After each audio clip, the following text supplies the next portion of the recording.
Φίλοι μου, γεια σας και καλώς ήρθατε στο Μπουζούκιλαντ.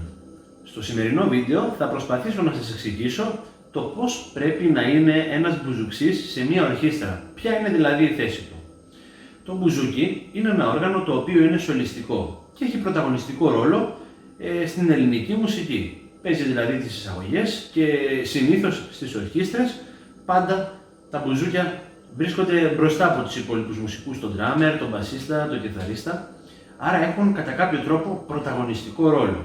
Δεν είναι το μόνο όργανο, υπάρχουν τα κλαρίνα, τα βιολιά και κατά κάποιο τρόπο το τουμπελέκι, το οποίο δεν θεωρείται σολιστικό όργανο, αλλά επειδή μπαίνει μπροστά, κατά κάποιο τρόπο έχει αυτή την έγκλη που έχουν τα όργανα τα σολιστικά. Λοιπόν, τι χαρακτηριστικό πρέπει να έχει λοιπόν ο μπουζουξής για να είναι καλός?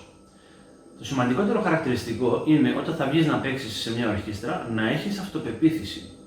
Η αυτοπεποίθηση είναι πάρα πολύ σημαντικό, καθώς περιμένει από σένα η ορχήστρα σου να ανεβάσεις επίπεδο την ορχήστρα. Εσύ είσαι η βιτρίνα της ορχήστρας ως μπουζουξής, είσαι μπροστά. Εσύ φυσικά, και όταν λέω εσύ εννοώ όλα τα όργανα που εμπίπτουν στην ίδια κατηγορία, έτσι, κλαρίνο, βιολί, για να μην παρεξηγηθώ. Τώρα, πάρα πολλοί μπουζουξίδες παρεξηγούν την έννοια της αυτοπεποίθησης και παρουσιάζουν συμπτώματα αφθάδειας, μουσικής αφθάδειας.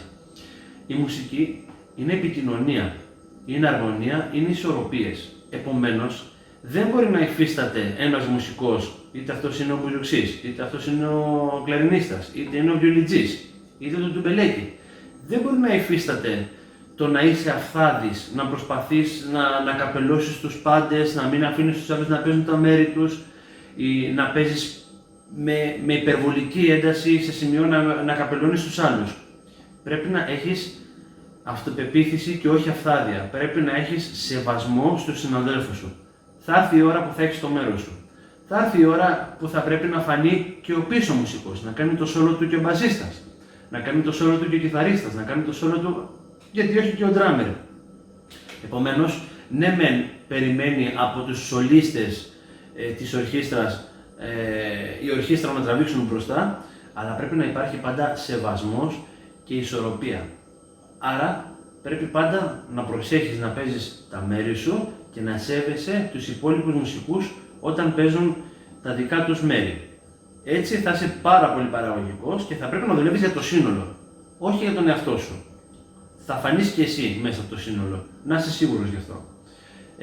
Αυτά είχα να πω για το πώς πρέπει να είναι ο μπουζουξής και ο εκάστοτε σολίστας σε μια ορχήστρα. Αν συμφωνείτε, γράψτε μου από κάτω, ή ακόμα και να διαφωνείτε, γράψτε μου από κάτω, μπορούμε να το συζητήσουμε και θα δείτε ότι οι περισσότεροι συμφωνούν με αυτό που λέω. Να είστε καλά, δεν έχω να πω κάτι άλλο πάνω σε αυτό. Αν σας άρεσε το βίντεο, κάντε ένα like και subscribe και θα τα πούμε σε ένα από τα επόμενα βίντεο. Καλή συνέχεια!